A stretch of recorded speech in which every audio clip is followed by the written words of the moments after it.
Welcome back to History in Motion, proudly brought to you by Midas.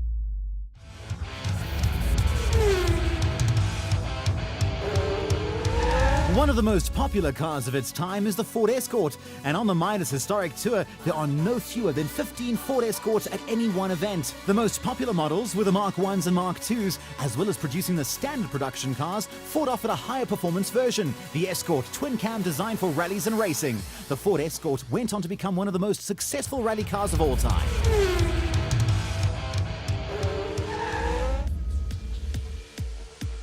Time for some single-seater action with the Investchem Formula Fords, and with 18 cars taking to the grid for the first race of the season, this really is a growing class. Get ready for some great wheel-to-wheel action. It was in the old Formula Ford series. And then it's been around, won a few championships. Also, the other thing of note is that Thomas Schechter at one stage drove the car. So it has a bit of history from that point of view. One of the more modern cars in the field, so we do carry a weight penalty. So with my poor driving and the weight, we sit at the back of the field most of the time. We've mainly been doing karting for the past couple of years. I did my first 2 Formula Ford races last year in the Super Series, and they were pretty okay. It's quite daunting, you know, it's quite close. The other cars, they're very good drivers, especially now with Kyalami. It's such a technical track and all the corners are blind, so you never really see where you're going. So it's quite a daunting task. It's almost 2 minutes a lap, so it's quite a long lap, and you know, you do get really tired after a couple of laps, mentally and physically. I'm looking forward to the challenge. I think it'll be a good day's race. Julian van der Vat had more reasons to smile as he qualified on pole for race 1. Using this weekend to test his Duratec-powered Miguel unfortunately means he has to start from the back, as this is mileage for him to gain his national license for the National Duratec Series. The lights come on, and it looks like we have a jump start. It's Ben van der Westhuizen who is a little too excited to get racing again, and he jumps the start. That'll give him a penalty at the end of the race.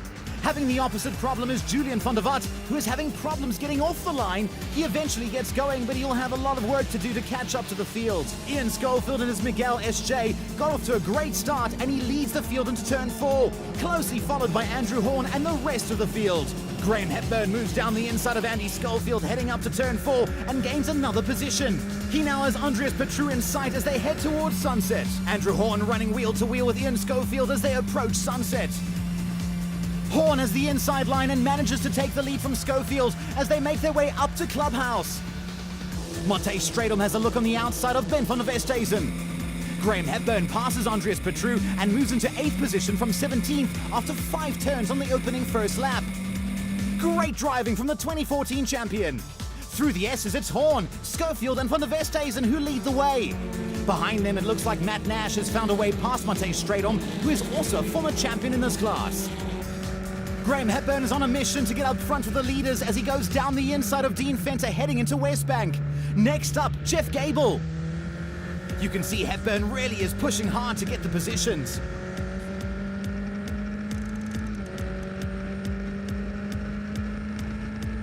Down the mine shaft they go. Hepburn moves to the right of Gable and lines up himself for the bowl. On the outside is Matt Nash, and Hepburn manages to get past him as well. Great move. Hepburn now up into 5th place. Up towards turn 13, the field stream. You can see the lead pair of Horn and Schofield have pulled a slight gap at the front. Andy Schofield moves left and sets up to take the inside line into turn 14. He leaves his braking desperately late with dire consequences. Looking at the replay from Petru's car, and you can see Schofield didn't manage to turn his car. David Jeremy was lucky enough to avoid any involvement in the incident. Here you can see just how much Schofield locked up coming into turn 14, leading up to the accident. Heading into turn 3, and Jeff Gable comes flying past Matt Nash and across the track, doing a full 360 into the kitty litter. Marshals have cleared the 3 damaged Fords to the inside of the corner and out of harm's way. This means that the green flag will drop and we can once again go racing here at round 1 of the Investchem Formula Fords for 2015. Great start from our leader, and there are no changes there as Andrew Horn leads Schofield and Stradom through turn 1 and 2. Heading into turn 3, and Graham Hepburn has a look down the inside of Stradom. It's not the best spot for overtaking, but he manages to run alongside him. He doesn't quite have the speed and runs back behind him. Hepburn will have to play the waiting game. Further back, Dean Fenter's ahead of David Jeremy. Jeremy will be piling the pressure on Fenter as he's also trying to make his way up to the front after having to start at the back of the grid due to a weight issue. Into Sunset, and Jeremy has secured the place, but Fenter will not want to let him get away. At the front, Hepburn dives up the inside of Stradom. Stradom giving him space and making the pass relatively easy for Hepburn. Perhaps realizing Hepburn has a bit more pace and it might be easier to chase him rather than defend. Hepburn is glued to the rear bumper of Ian Schofield's car already. Hepburn pushing hard. Moves to the left and makes his move as he dives down the inside of Schofield. Graham Hepburn really firing on all cylinders here as he is driving the socks of his machine. Coming down to turn 14, Hepburn slipstreams race leader Andrew Horn before attacking into the final bend and taking the lead of this race. Schofield is also on the attack as he moves to the left of Horn and has a look. Stradom moving up and looking to join in on the fun. All this has allowed Andrew Horn to challenge for the lead again, and Hepburn is forced to defend going into turn 2. Into turn 3, and Schofield is having a look up at the inside of Horn, but is unable to make it stick. Coming down the hill to the final bend, and David Jeremy moves to the left and powers past Matej Stradom, moving up to 4th place.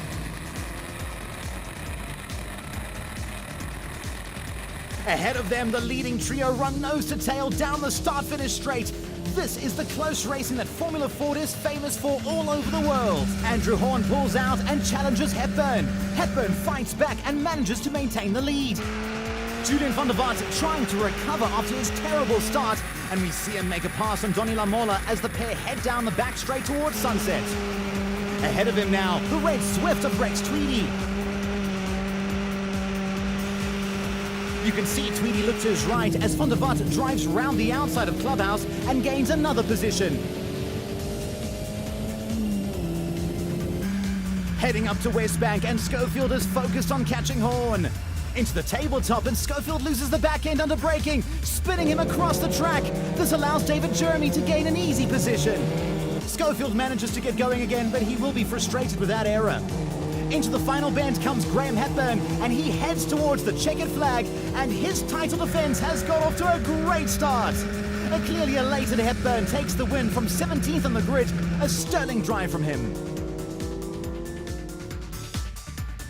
Confirmation of the results, Andrew Horn coming home in 2nd. Ian Schofield, after his spin, manages to finish in 4th. Jeff Gable, Dean Fenter and Matt Nash were separated by less than a second. I had to start from the back of the grid with David, and we fought our way through and had a safety car which helped us catch up to the front with Andrew and Ian, and then managed to have a scrap with Andrew the last few laps and managed to pull off the win. We started on the pole, which was nice. Duffed to start something stupid, and then had a battle with Graham and Ian as Graham came through. And then Ian sort of dive bombed me through the Nashua corners and left me out to dry, and I just couldn't catch Graham after that. I started last because I had a problem with the weight of the car, but then we fought our way up. We got very lucky with the safety car, and then I had 4th in the bag, and I sort of slowed down a bit, and then Ian helped me out by spinning, so it got me into 3rd, which was good for the second race. So I hope you have a good race. Lights off and away they go. Jonathan Nash powering away and passing Julian van der Vaart, who seems to have got a bad start again. Andrew Horn, meanwhile, has got a fantastic start and managed to get the whole shot on Hepburn. You can see that the rain is coming down, and this is going to make conditions very tricky for the drivers. Stradom dives up the inside of Hepburn into turn 2. Dean Fenter and Matt Nash running side by side. Down the back straight goes Horn, and you can see just how wet the track is. Up front, Stradom has lost it out of the lead. Horn, taking evasive action to avoid any contact, ends up in the kitty litter as well. Luckily, he is able to rejoin the race. A quick look at the replay, and you can see that Stradom's back stepped out from him as he was turning into Sunset, and this sent him spinning out. Good job from Horn to avoid any contact. The rain really is coming down. Matt Nash has a look down the inside of Schofield into Clubhouse, and he makes the pass, moving up into 2nd place. Fenter pulls alongside Schofield and follows Nash through. Schofield doesn't seem to have a problem with the car, possibly just being slightly cautious in these wet conditions. Through the S's, and Dean Fenter is glued to Matt Nash as they make their way up the hill. Nash gets really out of shape but manages to regain some control and somehow stays ahead of Venter. Venter keeping the pressure up though, and on the exit of Westbank he makes his move and takes the place. Short-lived elation for Venter though, as down in the bowl, he spins and allows a whole gaggle of cars through. Donnie Lamola, also struggling with these conditions, has a spin. The fields gather behind the safety car, allowing marshals time to clear the track. David Jeremy having a spin behind the safety car, showing just how slippery the track is. The marshals almost finished clearing Stradum's stricken car. The green flag is out and racing can resume. Graham Hepburn leads Nash with Schofield in third. Coming through at a rapid rate on the restart is Julian van der Vaart in the white Miguel SJ as he flies past Venter. He's lucky enough to have wet tyres. It looks like Timothy Gillespie and James Reeve have spun their cars into the kitty litter. We can see from the replay how the wet conditions caught James Reeve out and sent him round. Trying to get his nose facing the right way, he managed to get stuck in the gravel. Donnie Lamola having another spin up at turn 4. Rex Tweedy spinning his Swift and making solid contact with the tyre wall. Looking at the replay from Jeff Gable's point of view, you see Tweedy just had no grip. The impact has broken his suspension and he will go no further today. Ian Schofield has a spin at the final bend. The rain has caused all sorts of chaos with the Investchem Formula Fords. The safety car is out and the marshals will have their hands full getting the track clear. The field circulates slowly behind the safety car and make their way gingerly down towards turn 1. The red flag has been brought out and the race will be stopped after 6 laps. A lot of incidents and tricky conditions would have been the motivating factor behind this decision as Ian Schofield makes his way off the track. Confirmation of the results and Julian van der Vaart takes victory in soggy conditions, Graham Hepburn in second with Matt Nash taking third.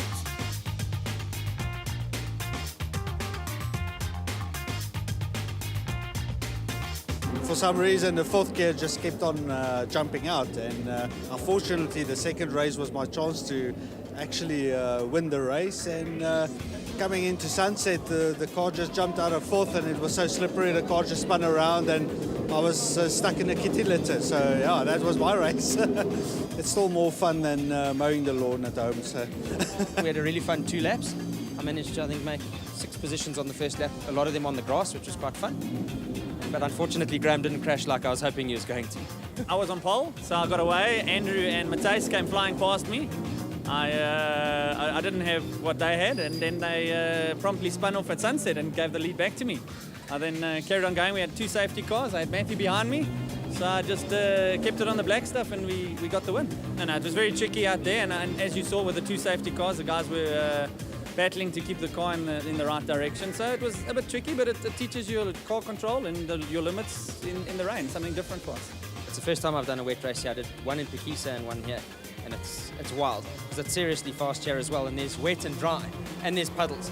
So there's water flowing across the track in some places, and it almost caught me out going up the hill. I almost thought I was going to have to replace my customer's car. History in Motion is proudly brought to you by Midas Sport, Gumtree, Mitsubishi Electric, and our associated sponsors. Coming up next week on History in Motion, we have all the action from the pre-66 Legend production cars and Little Giants, pre-84 Sports and GTs, the Lotus Challenge, and the Endurance Race. Don't miss it.